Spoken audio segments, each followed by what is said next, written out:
শুরু হলো সব খবর, কম সময়ে সব খবর একসাথে। আগামী 1 ঘন্টায় দেশ বিদেশ, খেলা, বাণিজ্য, বিনোদন সহ সব ধরনের খবরই আপনাদের জানাবো। আমি সৌমিত্র শুভ্র। খবরটা খুব বড় করে বলবো না, কিন্তু যতখানি বলবো তাতে করে আপনি জেনে যেতে পারবেন আজ কোথায় কি হলো। নিয়মিত আয়োজনে স্বাগত জানাচ্ছি আপনাদের সবাইকে। অস্থির দেশের পেঁয়াজের বাজার, ঘন্টায় ঘন্টায় বাড়ছে দাম। গতকাল ভারত পেঁয়াজ রফতানি বন্ধ করলে নিয়ন্ত্রণহীন হয়ে ওঠে বাজার। আজ সকাল থেকে খুচরা বাজারে প্রতি কেজি দেশি জাতের পেঁয়াজ 90 থেকে 100 টাকায় বিক্রি হচ্ছে, আর আমদানি করা পেঁয়াজ 60 টাকা। সোমবার হঠাৎ করে পেঁয়াজ রফতানি বন্ধ করে দেয় ভারত, ফলে বিকেল থেকেই দাম বাড়ানোর পাঁয়তারা চলে। বিক্রি বন্ধ করে দেয় অনেক ব্যবসায়ী। আজ সকালে 70 টাকা দরে বিক্রি শুরু হলেও দফায় দফায় বাড়ানো হয়। গেল বছর সেপ্টেম্বরেও পেঁয়াজ রফতানি বন্ধ করে দেয় ভারত। এর প্রভাব পড়ে দেশের বাজারে। সে সময় কেজি প্রতি প্রায় 300 টাকা দামে বিক্রি হয়েছিল পেঁয়াজ। কারণ বাজার তো সাপ্লাই গতকাল পর্যন্ত যা ছিল সেল হয়ে গেছে, এখন অনেকই কম। আজকে হাটেও নাকি পেঁয়াজ কম উঠছে, আর ইন্ডিয়া থেকে তো কালকে কোনো গাড়ি ঢুকে নেই। পেঁয়াজ ইন্ডিয়া থেকে বন্ধ করে দিয়েছে। বন্ধ করে দেওয়ার কারণে আপনার এখন দামটা বেড়ে গেছে। এখন কত দূর আরো বাড়বে আমরা জানি না, এই জন্য 10 কেজি পেঁয়াজ নিয়ে নিলাম আর কি। আমরা অল্প আয়ের মানুষ, এত যদি ক্রেতার জিনিসের দাম হয়, খাদ্যপণ্যের দাম হয়, তাহলে আমাদের চলি কিভাবে, আমরা খাই কিভাবে? সহকর্মী মহসিনুল হাকিম কারওয়ান বাজার থেকে যোগ দিচ্ছেন। মহসিন, কারওয়ান বাজারে দু ধরনের ক্রেতাই যারা পাইকারি কেনেন, অর্থাৎ এখান থেকে যারা কিনে নিয়ে অন্য জায়গায় বিক্রি করেন ব্যবসার জন্য, তারা যেমন যান, যারা সাধারণ মানুষ খুচরা পরিবারের জন্য কেনেন তারাও যান। এই দুই জায়গায় বিক্রির ক্ষেত্রে দামের পার্থক্য কেমন দেখছেন? এখানে যেই দাম, সেটির প্রভাব তো খুচরা বাজারে গিয়ে আরও ব্যাপক মাত্রায় পড়ে।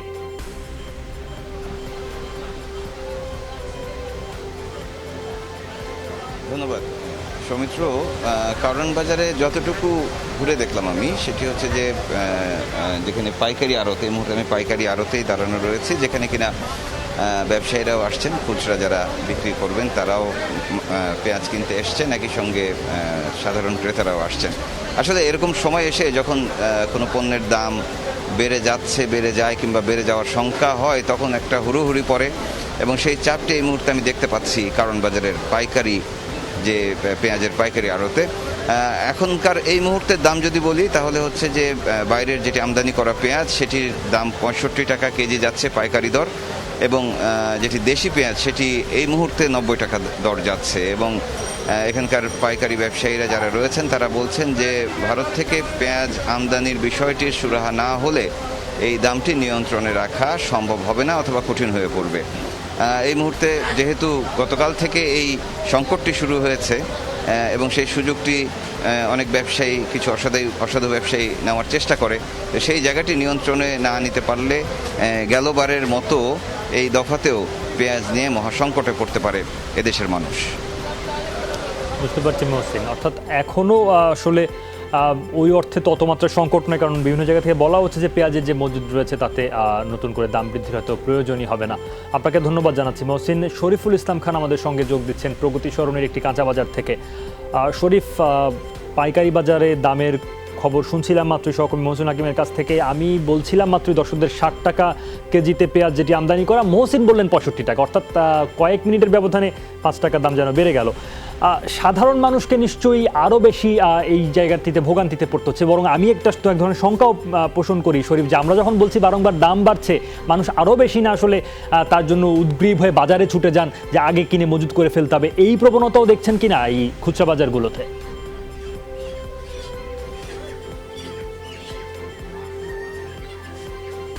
সমিত, যেটি হচ্ছে শুরুতেই আমি এই খুচরা বাজারের চিত্রটা দেখাই। আমি কয়েকজনকে দেখেছি যারা হন্তদন্ত হয়ে ছুটে এসেছেন এই পেঁয়াজের দোকানগুলোতে, এবং এসে কেউ কেউ হয়তো বলছেন, প্রথমে দাম করছেন, দাম করে তারা যেটি বলছেন দাম অনেক বেশি, আবার কেউ কেউ বেশির মধ্যেই হয়তো 5 কেজি 10 কেজি যাচ্ছেন। তা আমি একজনকে জিজ্ঞেস করছিলাম যে আপনি 10 কেজি পেঁয়াজ একসঙ্গে নেওয়ার কী দরকার? তখন সে অনেকটা রাগান্বিতই বললেন যে এখন তো 80 টাকা আছে বা 65 টাকা আছে, আর কদিন পর যদি 240 টাকা হয় বা 300 টাকা হয় তখন আমরা কি করব? এইটা হচ্ছে খুচরা যারা কিনতে আছেন তাদের ভিউ। আবার এখানে যারা বিক্রেতা রয়েছেন তাদেরও কিন্তু নানান রকম মত আছে। এক এক ধরনের তারা বলছেন যে যেমন পাইকারদের যে অবস্থা রয়েছে সেই কারণে তারা দাম বেশি বাড়িয়ে দিয়েছেন, আবার তারা বলছেন বিক্রি বেশি। সবচেয়ে বড় যেটি হয়েছে, তারা প্রত্যেকে যেটি বলছেন, যখন তারা খবরের কাগজে দেখেছেন যে ভারত থেকে পেঁয়াজ বন্ধ রয়েছে, তখন থেকে কিন্তু মূলত এক ধরনের গুজবও তৈরি হয়েছে। আমরা একজন বিক্রেতার সঙ্গে একটু কথা বলতে চাই। আপনারা এখন পেঁয়াজ কত করে বিক্রি করছেন? আমরা 75-80 টাকা বিক্রি করতেছি। ক্রেতা আসে বলছে যে আমাকে 5 কেজি দাও, 10 কেজি দাও বা 20 কেজি দাও। আমি কি কেন 20 কেজি দিবেন? বলছে যে পেঁয়াজের প্রভাব পড়তেছে, পেপারের উপর থেকে আসছে যে ইন্ডিয়ান পেঁয়াজ নাকি বন্ধ হয়ে গেছে, এই জন্য আমাদেরকে শরীফ, 20 কেজি দাও। আবার যদি 250 টাকা পেঁয়াজ কিনতে হয়, আপনি যদি 300 আমাকে টাকা শুনতে কিনতে হয়। পেয়ে থাকেন, এই বিক্রেতার কাছে একটু জানতে চাইবেন উনি কত টাকা দিয়ে পেঁয়াজ কিনেছেন, যেই পেঁয়াজগুলো 75-80 টাকায় বিক্রি করছেন।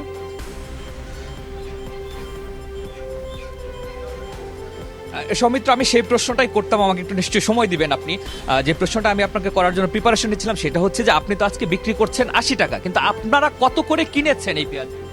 আমরা এই পেঁয়াজ আমরা কিনেছি কালকে 65 টাকা, 60 টাকা, 65 টাকা পর্যন্ত। 60 টাকা 65 টাকা। হ্যাঁ। কিন্তু আমরা কিন্তু এমনও দেখেছি যে অনেক দোকানে আগের পেঁয়াজ কেনা আছে, সেই দামগুলো তারা বাড়িয়ে দিয়েছে, যে কম দামে কেনা আছে কিন্তু যারা এখন কিনতে আছে তাদেরকে বাড়িয়ে দিয়েছে। এটা ব্যবসায়ীদের ক্যাপাসিটি, মনে করেন মার্কেটে পেঁয়াজের শর্ট।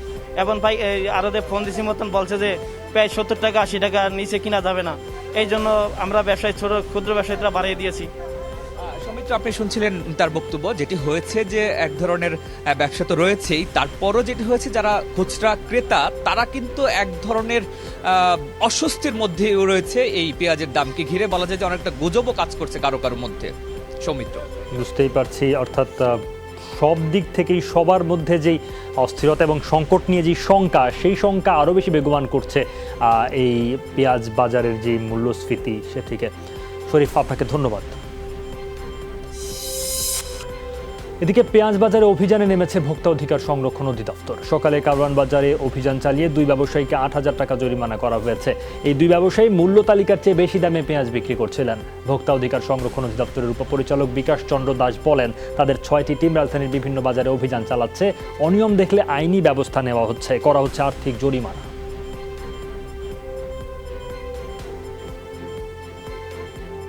ব্যবসায়ী তাদের ক্রয় মূল্য এবং বিক্রয় মূল্যের ব্যবধান কতটুকু, এগুলো আমরা পর্যবেক্ষণ করছি। কেউ যদি ক্রয় রসিদ সংরক্ষণ না করে অথবা মূল্য তালিকা যদি ঠিকমতো না রাখে, ক্রয় রসিদ এবং মূল্য তালিকার যদি গরমিল থাকে, তখন আমরা আইনগত ব্যবস্থা নিচ্ছি এবং আমাদের তাদের নিয়মিত আমরা সতর্ক করে যাচ্ছি। কোনো গরমিল পেলে আমরা ব্যবস্থা নিচ্ছি। দুর্গাপূজা উপলক্ষে পদ্মার ইলিশ যাচ্ছে ভারতে। গেল বছরের চেয়ে এবার বেশি যাবে, প্রায় 1000 টন। তবে বিপত্তি অন্য জায়গায়। বাংলাদেশ থেকে যেদিন ইলিশের প্রথম চালান গেল, সেই দিনই পেঁয়াজ পাঠানো বন্ধ করে প্রতিবেশী দেশটি। এতে হতাশ সাধারণ মানুষ। পাশাপাশি রফতানির খবরে তেজি হয়েছে ইলিশের বাজার। এদিকে বাণিজ্য মন্ত্রণালয় বলছে, রফতানির সুযোগ দিলেও প্রভাব পড়বে না অভ্যন্তরীণ চাহিদায়। ভারত যাইতেছে, ইন্ডিয়া যাইতেছে, সামনে পূজায় লেগে। যেহেতু মালটা এখন কম আসছে বাজারে, 1000 টাকা হয়ে গেছে। এটা আমরা কিছুদিন আগে 700, 750, হাঁস 800।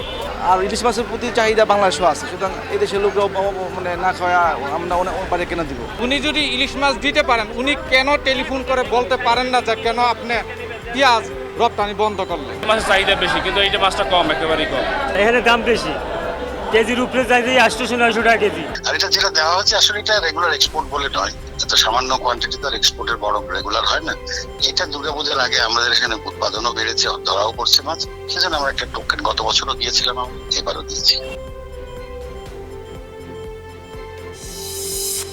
খিচুড়ি রান্না নয়, প্রাথমিক স্কুলে মিড ডে মিল কার্যক্রমকে আরও উন্নত করতে অভিজ্ঞতা অর্জনে কর্মকর্তাদের বিদেশ যাওয়ার প্রস্তাব করা হয়েছে, এমন দাবি করেছেন প্রাথমিক শিক্ষা সচিব আকরাম আল হোসেন। বলেন, তবে পরিকল্পনা কমিশন চাইলে প্রস্তাবটি বাতিল করতে পারে। দুপুরে সচিবালয়ে খিচুড়ি ইস্যুতে এক ব্রিফিংয়ে তিনি জানান, প্রাথমিক স্কুলে 19,296 কোটি টাকার মিড ডে মিল প্রকল্প পরিকল্পনা কমিশনে দেয়া হয়েছে।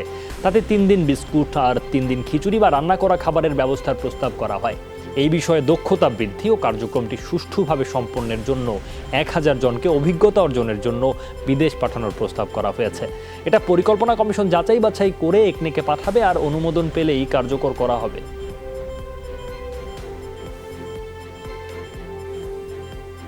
বই পড়ে কাগজে কলমে একটা দেখবেন, আর যেটা আপনি সরেজমিনে আমার কর্মকর্তারা যখন এইটা দেখিয়েছে, যখন তারা যখন ইমপ্লিমেন্ট করবে যে কিভাবে তারা মিড ডে মিলটাকে স্কুল পর্যায়ে বাস্তবায়ন করছে, সেটার জন্য তারা সরেজমিন যখন দেখে আসবে, সেটার একটা ইম্প্যাক্ট হবে।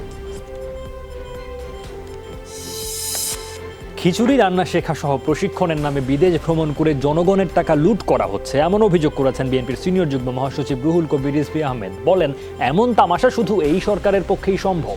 দুপুরে নয়াপল্টনে ব্রিফিংয়ে এই অভিযোগ করেন তিনি।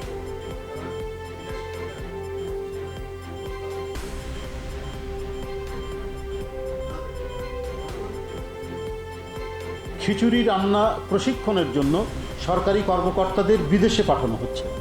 ইতিপূর্বে পুকুর খননের প্রশিক্ষণের জন্য সরকারি কর্মকর্তাদের বিদেশ পাঠানো হয়েছিল। কিভাবে সরকারি টাকা তছরূপ করছে এই সরকার, যে পাবদা মাছ প্রশিক্ষণের জন্য খিচুড়ি রান্না,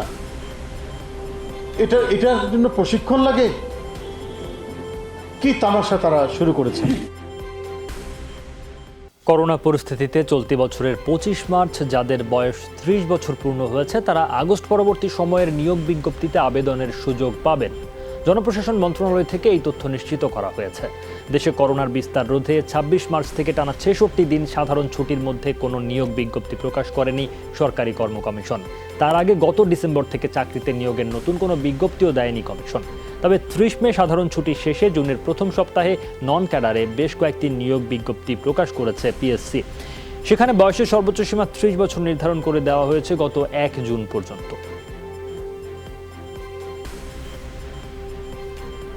এই বিষয়ে আরও তথ্য জানাতে বাংলা মোটর সেন্টার থেকে যোগ দিচ্ছেন সহকর্মী রুবায়েত হাসান।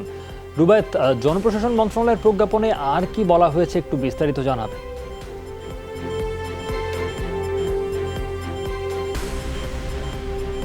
আসলে প্রজ্ঞাপনটি সৌমিত্র এখন পর্যন্ত জারি হয়নি, তবে প্রধানমন্ত্রী শেখ হাসিনা এই বিষয়ে নির্দেশনা দিয়েছেন বলে জনপ্রশাসনের সংশ্লিষ্ট যারা রয়েছেন তারা নিশ্চিত করেছেন। খবরটি অনেক বড়, আপনাকে একটু জানাতে চাই যারা আসলে চাকরি প্রত্যাশী। আপনি বলছিলেন খবরে গত ডিসেম্বরের পর থেকে আসলে কোনো ধরনের সরকারি যে চাকুরি সেটিতে কোনো ধরনের বিজ্ঞপ্তি আসলে আসেনি। এদিকে 26 মার্চ থেকে সাধারণ ছুটিতে চলে যায় পুরো দেশ কোভিডের কারণে, এবং মার্চ, এপ্রিল, মে, জুন, জুলাই, আগস্ট পর্যন্ত আসলে সেই ধরনের কোনো ধরনের বিজ্ঞপ্তি চোখে পড়েনি। যেটি আসার কথা হচ্ছে যে জনপ্রশাসন মন্ত্রণালয়ের সূত্র নিশ্চিত করেছে যাদের 25 মার্চ তারিখে 30 বছর শেষ হচ্ছে তারা আগস্ট পরবর্তী সময়ে যে বিজ্ঞপ্তিগুলো আসবে তাতে অন্তত 5 মাসের একটি সময়সীমা পাবে, অর্থাৎ 30 বছর পেরিয়ে গেল 5 মাস প্রধানমন্ত্রী শেখ হাসিনার নির্দেশনায় বাড়তেই তাদের বয়সে যোগ করে এই পরীক্ষাগুলোতে তারা অংশ নিতে পারবেন। এবং একই সঙ্গে একটি গণমাধ্যমে কথা বলেছেন জনপ্রশাসন প্রতিমন্ত্রী ফরহাদ হোসেন। সেই সংবাদকর্মীর সঙ্গেও আমার কথা হয়েছে।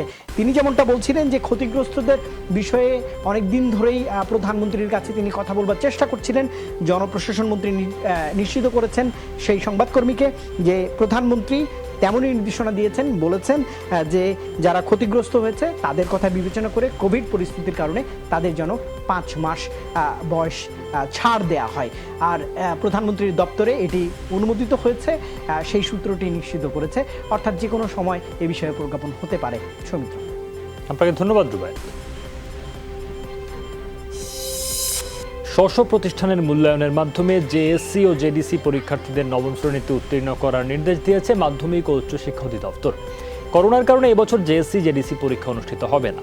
এর আগে গত 1 সেপ্টেম্বর জেএসসি জেডিসি পরীক্ষা না নিয়ে প্রয়োজনীয় ব্যবস্থা নিতে সংশ্লিষ্টদের চিঠি দেয় মাধ্যমিক ও উচ্চশিক্ষা বিভাগ। ঢাকা বোর্ড গত 2 সেপ্টেম্বর শিক্ষা প্রতিষ্ঠান প্রধানদের স্ব শিক্ষা প্রতিষ্ঠানের মাধ্যমে শিক্ষার্থীদের মূল্যায়নের ভিত্তিতে নবম শ্রেণীতে উন্নীত করার নির্দেশ দেয়। এ বিষয়ে পরবর্তী করণীয় সম্পর্কে শিক্ষা প্রতিষ্ঠান প্রধানদের যথাসময়ে নির্দেশনা দেয়া হবে বলে জানানো হয়।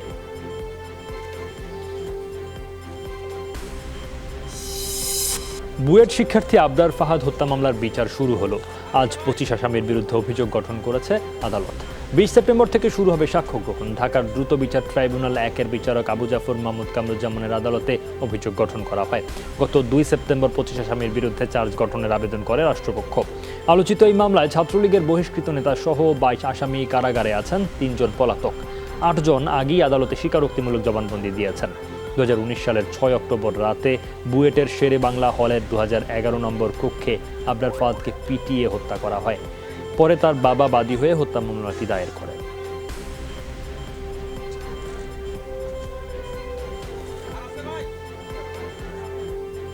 মাননীয় আদালত বলেছেন যে এটা একটা পূর্ব পরিকল্পিত হত্যাকাণ্ড ছিল, সুতরাং এই হত্যাকাণ্ড সংগঠিত যেটা হয়েছে সেটা জন্য আসামিদেরকে শাস্তিযোগ্য অপরাধ করেছেন এবং তাদেরকে আমরা বিচারের আওতায় আনার জন্য তাদের বিরুদ্ধে চার্জ গঠিত হয়েছে। শুনানি করে যেহেতু উনি শর্ট ডেট রেখেছেন, আগামী রবিবার দিনে ধার্য তারিখ রেখেছেন, এত এই জন্য আমরা আজকে জামিনের আবেদন করি নাই, কারণ এখন আমরা প্রিপারেশন নিতেছি ট্রায়াল করার জন্য। বিএনপি চেয়ারপারসন খালেদা জিয়ার দণ্ডাদেশ 25 সেপ্টেম্বর থেকে পরবর্তী 6 মাসের জন্য স্থগিত করেছে সরকার। দুপুরে সচিবালয় ব্রিফিংয়ে স্বরাষ্ট্রমন্ত্রী আসাদুজ্জামান খান এই তথ্য জানান। খালেদা জিয়ার পরিবারের আবেদনের প্রেক্ষিতে সরকার তার সাজা স্থগিত করেছে। প্রধানমন্ত্রী শেখ হাসিনা এটি অনুমোদন করেছেন বলেও জানান স্বরাষ্ট্রমন্ত্রী। তবে এই সময় খালেদা জিয়াকে বাসায় থেকে চিকিৎসা নিতে হবে, বিদেশে যেতে পারবেন না। এর আগে গত 24 মার্চ থেকে 25 সেপ্টেম্বর পর্যন্ত বিএনপি চেয়ারপারসনের দণ্ডাদেশ স্থগিত করেছিল সরকার।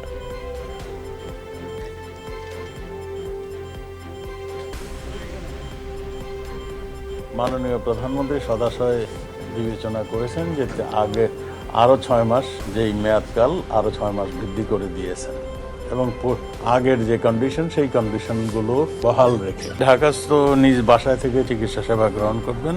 উক্ত সময় তিনি দেশের বাহিরে গমন করতে পারবেন না। দেশে করোনায় মারা গেছেন আরও 43 জন, আর 24 ঘন্টায় নতুন শনাক্ত 1724 জন। স্বাস্থ্য অধিদপ্তরের সংবাদ বিজ্ঞপ্তিতে জানানো হয় এ পর্যন্ত মারা গেছেন 4802 জন। মোট শনাক্ত 3,41,056 জন। গেল 24 ঘন্টায় নমুনা পরীক্ষা হয়েছে 14,050টি। এ সময় সুস্থ হয়েছেন 2,439 জন। সব মিলিয়ে এ পর্যন্ত সুস্থ হয়েছেন 2,45,594 জন। মৃত্যুর সঙ্গে সঙ্গে যেন মুছে গেছেন স্বজনদের স্মৃতি থেকেও। সন্তান মনে রাখেনি বাবাকে, ভাইয়ের কাছে পর হয়েছে বোন। করোনায় মারা যাওয়া এসব হতভাগ্যের দাফন হয়েছে খিলগাঁও কবরস্থানে। যাদের খোঁজ রাখেনি সন্তান কিংবা স্বজনরা কেউ। এই কবরস্থানে অবহেলিত এমন 33টি কবর রয়েছে। এসব কবরে গত 6 মাসে কেউ এসে কবরগুলো পর্যন্ত বুঝে নেয়নি, অথচ জন্মের পর থেকেই আকাশের মতো ছায়া হয়েছিলেন বাবা। তবে করোনায় মৃত্যুর পর সেই বাবাই হয়েছেন অপাঙ্গ। একটা লোক যদি তার বাবার কবর কোন জায়গায়, মার কবর কোন জায়গায়, সে যদি বলতে না পারে তাহলে এটা তার চিরজীবন একটা কষ্ট থেকে দেবে। করোনার যে দাফনগুলো এগুলো সব ঝিলের নিকটবর্তী হয়েছে সবগুলো কবরেই, তো এখানে এই মাটি ভরাট করলে আর কি সমস্যাগুলো আর হবে না।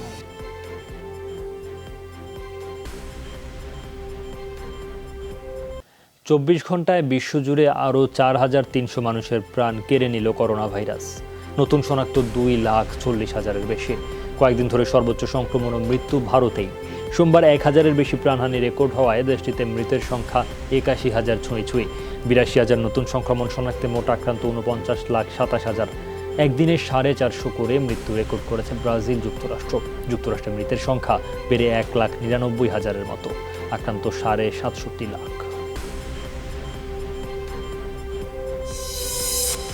শুক্র গ্রহে প্রাণের অস্তিত্বের সম্ভাবনা দেখছেন বিজ্ঞানীরা। বলা হচ্ছে গ্রহটির অ্যাসিড সমৃদ্ধ মেঘে ফসফাইন নামের এক ধরনের গ্যাসের সন্ধান মিলেছে, যা জীবাণুর উপস্থিতির ইঙ্গিত।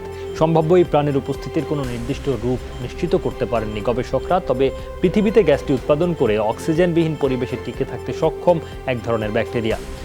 ধানক্ষেত, জলাবন, বর্জ্য পরিশোধনাগার, হ্রদের পলিমাটি, বিভিন্ন প্রাণীর অন্ত্রে মেলে সেটি।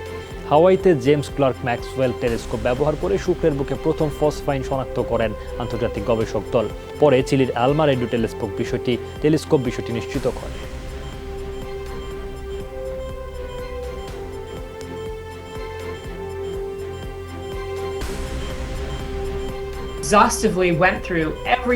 আগ্নেয়গিরি, বজ্রপাত, উল্কা সহ শুক্রতে ফসফাইন উৎপন্ন হওয়ার রাসায়নিক সব ধরনের সম্ভাবনায় খতিয়ে দেখেছি আমরা।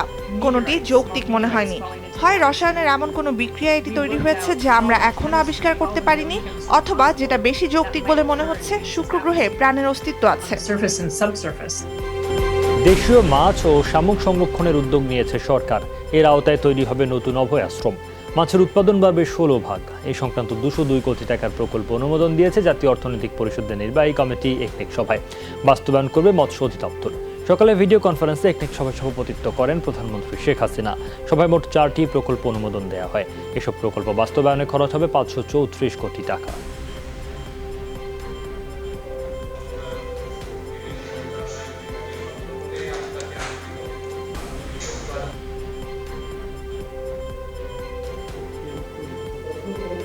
দেশজ প্রাণী, দেশজ যা কিছু আছে, উদ্ভিদ, প্রাণী, প্রত্যেকটাকে আমরা সংরক্ষণ করতে হবে। এটা হলো আমাদের লার্জার গোল। আমাদের ভাই শামুক, আমাদের ভাই ট্যাংরা পুঁটি, এদেরকেও সংরক্ষণ করতে হবে এবং এই প্রকল্পটা মূল উদ্দেশ্য তাই। তৃণমূল জনগোষ্ঠীর চিকিৎসা সেবা নিশ্চিতে জয় বাংলা টেলিমেডিসিন অ্যাপস তৈরি করা হয়েছে বলে জানিয়েছে আওয়ামী লীগ সাধারণ সম্পাদক ওবায়দুল কাদের। অ্যাপসটির উদ্বোধনী অনুষ্ঠানে তিনি একথা বলেন। এটি দেশের চিকিৎসা খাতে নতুন অধ্যায় যুক্ত করবে বলে আশা করেন তিনি। ওবায়দুল কাদের বলেন, দেশে চলমান রাজনীতিতে দুটি ধারা, একটি ৭১-এর চেতনায় বিশ্বাসী, অপরটি ৪৭-এর চেতনায়। চলমান রাজনীতি দুটি ধারার, একটি ৭১-এর চেতনার রাজনীতি, অপরটি ৪৭-এর চেতনা। একদিকে মুক্তিযুদ্ধের চেতনা, সমৃদ্ধ বাংলাদেশ বিনির্মাণে অগ্রযাত্রা, অপরদিকে সাম্প্রদায়িক ভাবধারা দেশকে পিছের দিকে নিয়ে যাওয়ার অপচেষ্টা। সহকর্মী রিয়াজ রেহান আমাদের সঙ্গে যুক্ত আছেন সরাসরি বনানী থেকে, তিনি যুক্ত হয়েছেন। রিয়াজ, একটি প্রতারক চক্রের বিরুদ্ধে অভিযান চলছে এমনটি লেখা আছে দেখছি। এই প্রতারক চক্রের প্রতারণার ধরন কি এবং কি ধরনের অভিযোগের ভিত্তিতে অভিযান চালানো হচ্ছে, আর অভিযোগে এখন পর্যন্ত কি কি পাওয়া গেল, কি বলছে?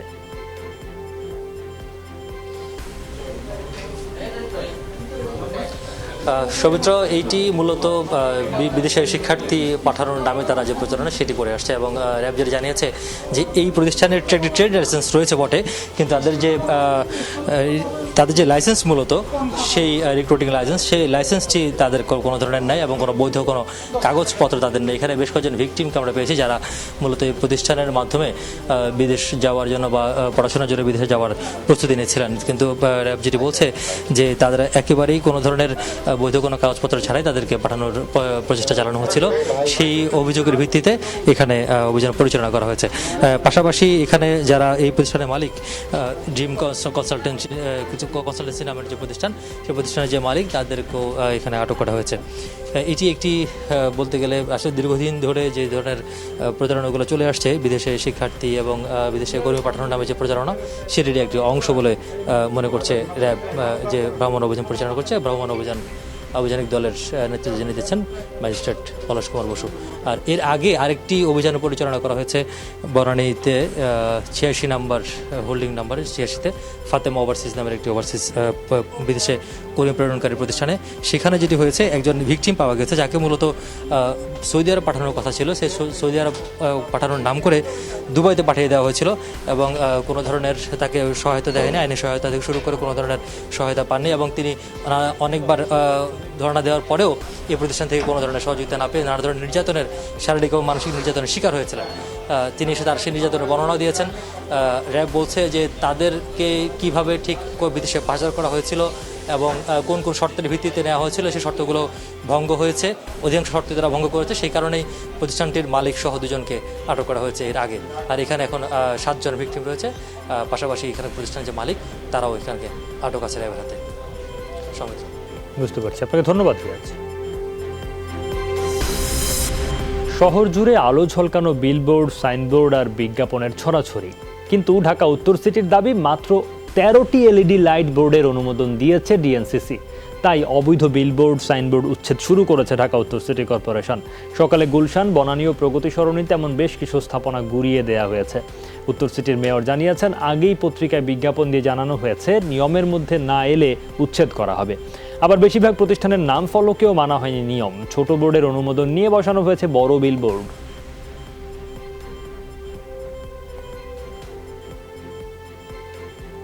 দোকানের নাম লেখার জন্য একটা অনুমোদন দিয়ে থাকে, সেটা কিন্তু 2 ফিট থেকে 3 ফিট খাড়া এবং পাশে হয়তো আপনি আপনার দোকানের যেটুকু অনুপাত আছে অতটুকু, আর বাকি যত প্যানাফ্ল্যাক্স, এলইডি লাইট বক্স যা যা করছেন সবই অন্যায়ভাবে করেছে। চট্টভাবে আমি একটা করে দিলাম, এটি হতে পারে না। এটা টাকা থাকলেও কিন্তু হতে পারে না। ট্যাক্স দিলেও আমি দিব কি না দিব, এটা আমাদের নীতিমালার মধ্যে আসতে হবে। এদেরকে মেসেজ দেওয়ার জন্য ওনাদেরকে যে আপনারা অবৈধভাবে এই ধরনের কাজ থেকে বিরত থাকুন, আমাদের থেকে পারমিশন নিন। নারায়ণগঞ্জে অবৈধ গ্যাস সংযোগ বিচ্ছিন্ন করতে অভিযান চালিয়েছে তিতাস গ্যাস ডিস্ট্রিবিউশন কোম্পানি। র্যাবের সহযোগিতায় সিদ্ধিরগঞ্জ আচি হাউজিং এলাকায় অভিযান চালানো হয়। প্রায় 200 বাড়ির অবৈধ গ্যাস সংযোগ বিচ্ছিন্ন করে তিতাস কর্তৃপক্ষ।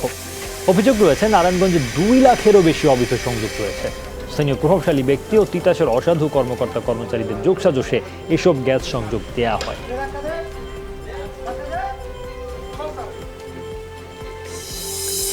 বিজেএমসির বন্ধ ঘোষিত 25টি পাটকলের শ্রমিকদের চূড়ান্ত পাওনা পরিশোধের কার্যক্রম আজ থেকে শুরু করেছে সরকার। রাজধানী ডেমরার করিম জুট মিলে এই কার্যক্রমের উদ্বোধন করেন বস্ত্র ও পাটমন্ত্রী গোলাম দস্তগীর গাজী। প্রথম পর্যায়ে এই মিলের 1759 জনের পাওনা পরিশোধ করা হচ্ছে। উদ্বোধনী দিনে 30 শ্রমিকের হাতে অর্ধেক সঞ্চয়পত্র তুলে দেওয়া হয়, বাকি অর্ধেক ব্যাংকের মাধ্যমে পরিশোধ করা হবে বলে জানিয়েছেন মন্ত্রী। শ্রম প্রতিমন্ত্রী মনুজান সুফিয়ান বলেন, শেখ হাসিনার হাত দিয়ে সোনালী আঁশ পাট বিলুপ্ত হবে না।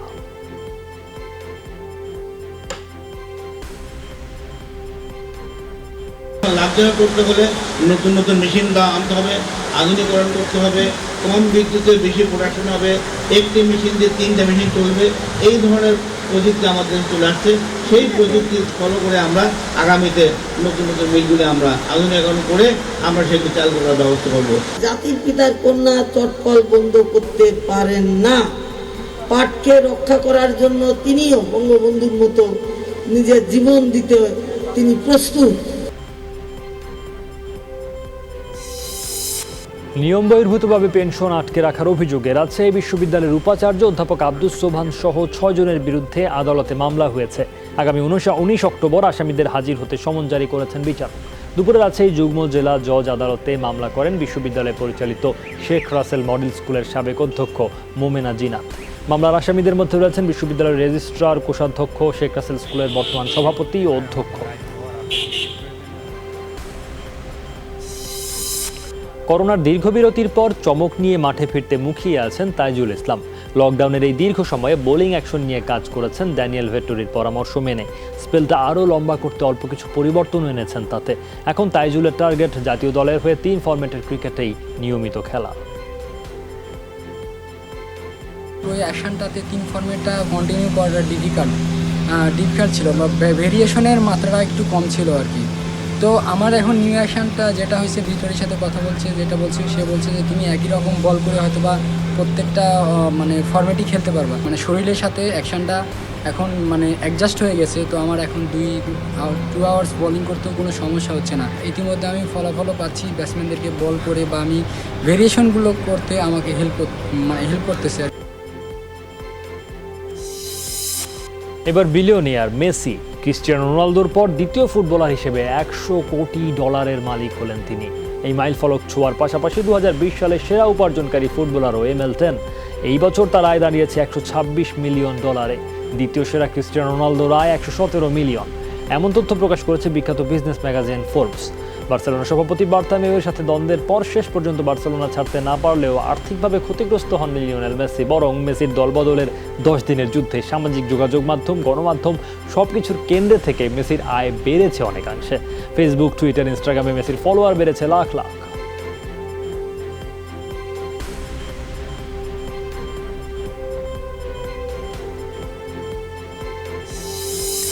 বাফুফে নির্বাচনে সহসভাপতির পদ ঘিরে জমাট লড়াইয়ের আভাস ছিল আগেই, হচ্ছেও তাই। 4 পদে লড়ছেন 8 হেভিওয়েট প্রার্থী।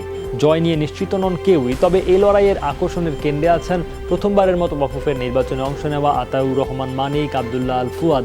সাথে স্বতন্ত্র প্রার্থী হিসেবে দফায় দফায় নির্বাচিত তাবিত আউয়াল আছেন ইমরুল হাসানের মতো পরীক্ষিত ফুটবল সংগঠকও। জয় নিশ্চিতে ছুটছেন তারা ডেলিগেটদের কাছে, চেষ্টা করছেন সমর্থন আদায়ের। সীমান্তে মিয়ানমারের সৈন্য বৃদ্ধির বিষয়ে দেশটির ব্যাখ্যায় সন্তুষ্ট নয় বাংলাদেশ। স্বরাষ্ট্রমন্ত্রী বলেছেন বিষয়টি পর্যবেক্ষণে, আর পররাষ্ট্র প্রতিমন্ত্রী বলেছেন সীমান্তে সৈন্য বৃদ্ধির বিষয়ে অজুহাত দিচ্ছে দেশটি। দুপুরে সচিবালয় মন্ত্রণালয়ে কার্যালয়ে সাংবাদিকদের স্বরাষ্ট্রমন্ত্রী আসাদুজ্জামান খান বলেন, নতুন করে সীমান্তে মিয়ানমারের সৈন্য সমাবেশের তথ্য মন্ত্রণালয় পেয়েছে। এক্ষেত্রে যে কোনো পরিস্থিতির জন্য সব সময় প্রস্তুত আছে বাংলাদেশ। এছাড়া বিজিবি ও বিএসএফ বৈঠকে সীমান্ত হত্যা সহ বিভিন্ন বিষয়ে আলোচনা হবে বলেও জানান তিনি। এদিকে আরেক অনুষ্ঠানে পররাষ্ট্র প্রতিমন্ত্রী শাহরিয়ার আলম বলেন, মিয়ানমার অভ্যন্তরীণ নিরাপত্তা বাড়ানোর যে অজুহাত দিচ্ছে তাতে সন্তুষ্ট নয় বাংলাদেশ। আর কোনো রোহিঙ্গাকে আশ্রয় দেওয়া হবে না বলেও জানান প্রতিমন্ত্রী।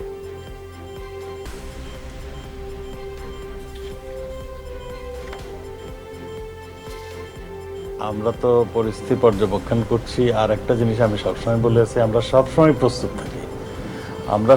প্রস্তুত থাকি। আপনারা নিশ্চয়ই জানেন যে যখন নাকি রোহিঙ্গারা আসছে, আমাদের বিজিবি তাদের সহযোগিতা করেছিল, তাদের খাবার দিয়েছিল, তাদের শেল্টার দিয়েছিল। এখন ইউএনএইচসিআর সেগুলোর ব্যবস্থা করছেন। কিছু ভিজুয়াল, কিছু ফটোগ্রাফ, কিছু ভিডিও পেয়েছি। আরেক রাষ্ট্রকে, প্রতিবেশীকে না জানিয়ে আমি যদি আমার সেনাবাহিনীর পরিমাণ বৃদ্ধি করি, শক্তি সঞ্চয় করি, নতুন করে কোনো কিছু ডিপ্লয় করি, সেগুলি অপর দিকের রাষ্ট্রকে অবশ্যই চিন্তিত করে এবং এটাতে আমরা যে অসন্তুষ্ট, এটা অবশ্যই মিয়ানমারকে জানিয়েছি আমরা। নারায়ণগঞ্জে মসজিদে বিস্ফোরণে দগ্ধ 5 জনের কেউই আশঙ্কামুক্ত নয় বলে জানিয়েছেন শেখ হাসিনা বার্ন ইনস্টিটিউটের উপদেষ্টা ডাক্তার সামন্ত লাল সেন। 5 জনের মধ্যে 2 জনের অবস্থা আশঙ্কাজনক বলে জানিয়েছেন তিনি। সকালে ব্রিফিংয়ে সাংবাদিকদের তিনি এ তথ্য জানান। এদিকে গাজীপুরের টঙ্গীতে অগ্নিকাণ্ডের ঘটনায় চিকিৎসাধীন 2 জনের অবস্থাও আশঙ্কাজনক বলে জানান ডাক্তার সামন্ত লাল সেন।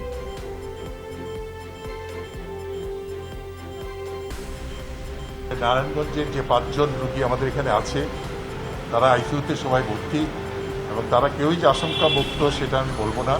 তাদের মধ্যে 2 জন একটু বেশি খারাপ, আর বাকিরা মোটামুটি স্টেবল, খবর কেউ আশঙ্কা মুক্ত না। গাজীপুরের তো 3 জন, এর মধ্যে 1 জন মারা গেছে, আর 2 জন আছে, 2 জনও ক্রিটিক্যাল। বরিশালে কর ভবনে অগ্নিকাণ্ডের ঘটনা ঘটেছে। ধোঁয়ায় অসুস্থ হয়ে পড়া অতিরিক্ত কর কমিশনার শাওন চৌধুরীকে হাসপাতালে ভর্তি করা হয়েছে। রাতে নগরীর বান্দ রোডে কর কমিশনার কার্যালয়ের 2য় তলায় আগুনের সূত্রপাত হয়। মুহূর্তে আগুন ছড়িয়ে পড়ে চারদিকে। খবর পেয়ে ফায়ার সার্ভিসের কর্মীরা ঘণ্টাব্যাপী চেষ্টায় আগুন নিয়ন্ত্রণে আনে। ধোঁয়ায় ভবনের 4 তলার ডরমিটরিতে বসবাসকারী শাওন চৌধুরী অসুস্থ হয়ে পড়লে হাসপাতালে ভর্তি করানো হয়। বৈদ্যুতিক শর্ট সার্কিট থেকে আগুনের সূত্রপাত বলে প্রাথমিক ধারণা।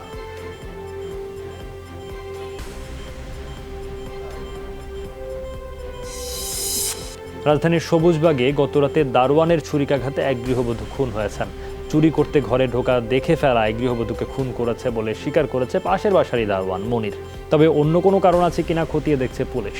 ঘটনার সময় ওই গৃহবধূর 1.5 বছরের সন্তান ছাড়া বাসায় কেউ ছিল না। ভয়ঙ্কর এই ঘটনার সময় মায়ের রক্ত ছিটকে লেগেছে শিশুটির শরীরেও। এতটুকু বয়সে কঠিন পৃথিবীতে মাকে হারিয়ে এতিম হলো সে। ঘটনার ভয়াবহতায় ছোট্ট শিশুর চিৎকার শুনে ছুটে আসে প্রতিবেশীরা। খুন করে 6 তলা বাসার ছাদে গিয়ে আত্মগোপন করে মনির। পরে পুলিশ এসে তাকে আটক করে।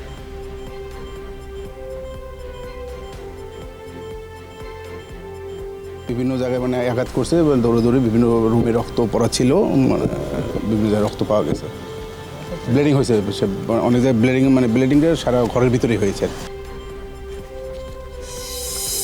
ক্যাসিনো কাণ্ডের অন্যতম হোতা আলোচিত 2 ভাই এনামুল হক এনু ও রূপন ভূঁইয়াকে কেন জামিন দেয়া হবে না তা জানতে চেয়ে রুল জারি করেছেন আদালত। সকালে হাইকোর্টের বিচারপতি নজরুল তালুকদারের নেতৃত্বাধীন দ্বৈত বেঞ্চ এই রুল জারি করে। আগামী 2 সপ্তাহের মধ্যে দুদক সহ সরকারের সংশ্লিষ্টদের এই রুলের জবাব দিতে বলা হয়েছে। এর আগে হাইকোর্টে জামিন আবেদন করেন আওয়ামী লীগের বহিষ্কৃত নেতা এনু ও রূপন। তাদের বিরুদ্ধে 22 কোটি টাকা মানি লন্ডারিং মামলা ছাড়াও বেশ কয়েকটি মামলা রয়েছে।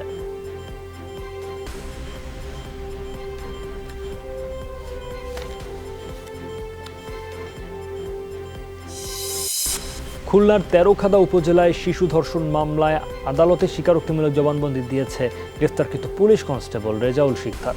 দুপুরে সিনিয়র জুডিশিয়াল ম্যাজিস্ট্রেট আদালতে তার জবানবন্দি রেকর্ড করা হয়। তেরোখাদা থানার ওসি জানান, নাটোর পুলিশ লাইনের সদস্য রেজাউল সম্প্রতি খুলনায় গ্রামের বাড়িতে বেড়াতে আসে। গত সোমবার 4র্থ শ্রেণী পড়ুয়া শিশুটিকে ধর্ষণ করে সে। এ ঘটনায় রেজাউলকে আসামি করে মামলা করা হয়। সোমবার বিকেলে তেরোখাদার মোকামপুর গ্রাম থেকে তাকে গ্রেফতার করে পুলিশ।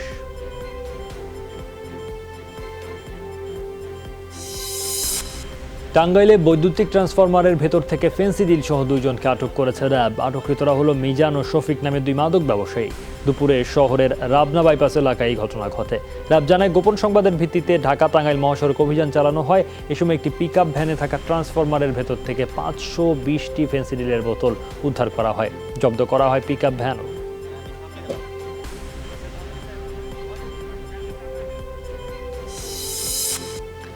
টাকা পয়সা ও মালামাল লুটের উদ্দেশ্যেই পরিকল্পিতভাবে হত্যা করা হয় ঝিনাইদহে অবসরপ্রাপ্ত বিজিবি সদস্য নুরুজ্জামানকে। গ্রেফতার 3 কিশোর স্বীকারোক্তিমূলক জবানবন্দির বরাত দিয়ে এমনটা জানিয়েছেন পুলিশ সুপার। দুপুরে সংবাদ সম্মেলনে পুলিশ সুপার মোহাম্মদ হাসানুজ্জামান জানান, গ্রেফতারকৃত আসামি আরাফাতের সাথে সমকামিতার সম্পর্ক ছিল নুরুজ্জামানের। হত্যাকাণ্ডের দিন আরও 2 সহযোগীকে নিয়ে নুরুজ্জামানের বাসায় যায় আরাফাত।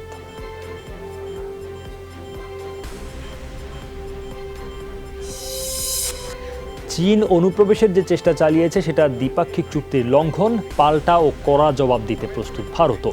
মঙ্গলবার পার্লামেন্ট অধিবেশনে এই হুঁশিয়ারি দেন দেশটির প্রতিরক্ষামন্ত্রী রাজনাথ সিং। লোকসভায় জানান, প্রকৃত নিয়ন্ত্রণ রেখায় বিপুল সংখ্যক সেনা মোতায়েন রেখেছে ভারত, কারণ লাদাখ সীমান্তে প্রায়ই চীনা সৈন্যদের তৎপরতা দেখা যাচ্ছে। রাজনাথ সিং এর দাবি, প্রয়োজন অনুযায়ী শক্তি প্রদর্শন করেছে ভারত, যাতে বিপুল ক্ষতির মুখে পড়েছে প্রতিবেশী দেশটি। তার মতে সীমান্ত ইস্যু সহ অন্যান্য টানাপোড়েন থামাতে দ্বিপাক্ষিক সম্পর্ক উন্নয়নের বিকল্প নেই। चीन की कार्रवाई के जवाब में हमारी आर्म फोर्सेस ने भी চীন বর্তমান সীমান্ত রেখা না মানার কারণে লাদাখ ইস্যুতে পৌঁছানো যাচ্ছে না সমাধানে। 1960 সালে হওয়া প্রকৃত নিয়ন্ত্রণ রেখা ভারত মেনে চললেও স্পষ্ট বিধিমালা লঙ্ঘন করেছে চীন। তাই যে কোনো পরিস্থিতি মোকাবেলায় প্রস্তুত আমরা। সীমান্তে মোতায়েন রয়েছে বিপুল সংখ্যক সেনা। চীন কোনো ধরনের হামলা চালালেই দেওয়া হবে পাল্টা ও কড়া জবাব। যুক্তরাষ্ট্রের পশ্চিমাঞ্চলে এখনও অনিয়ন্ত্রিত দাবানল, মৃতের সংখ্যা বেড়ে হয়েছে 36 জন। 10 অঙ্গরাজ্যের শতাধিক স্থানে জ্বলছে আগুন। ক্যালিফোর্নিয়া, ওরেগন আর ওয়াশিংটনে পুড়ে গেছে প্রায় 50 লাখ একর ভূমি। কানাডার 6টি প্রদেশেও ছড়িয়েছে এই দাবানলের ধোঁয়া।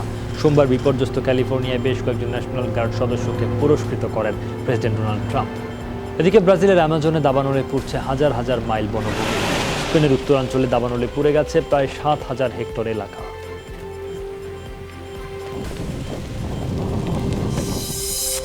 রূপকথার গল্পকেও হার মানিয়েছেন জাপানের হবু প্রধানমন্ত্রী ইয়োশিহিদে সুগা। যে দেশের রাজনীতিতে বরাবরই অভিজাত পরিবারগুলোর দাপট, সেখানে কৃষকের সন্তান হয়েও সরকার প্রধান হতে যাচ্ছেন তিনি। সোমবার বিপুল সমর্থন দিয়ে তাকে দলীয় প্রধান নির্বাচিত করে ক্ষমতাসীন লিবারেল ডেমোক্রেটিক পার্টি।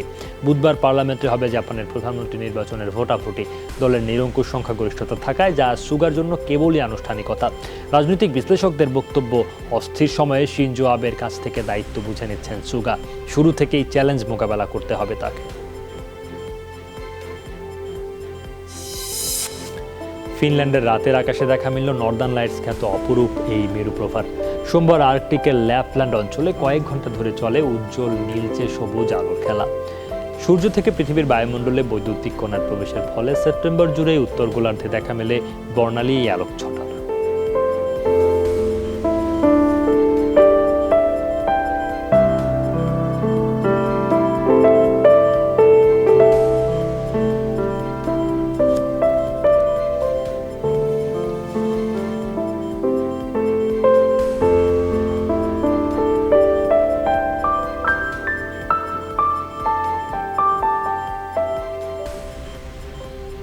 এই ছিল আজকের সব খবরে। 24 ঘন্টায় যমুনা টেলিভিশনের সাথে থাকতে ভিজিট করুন আমাদের ওয়েবসাইট, ফেসবুক পেজ ও ইউটিউব চ্যানেল। লগ ইন করুন www.jomuna.tv, Facebook/যমুনা টেলিভিশন, YouTube/যমুনা টিভি বিডি। এতক্ষণ সাথে থাকার জন্য সবাইকে ধন্যবাদ।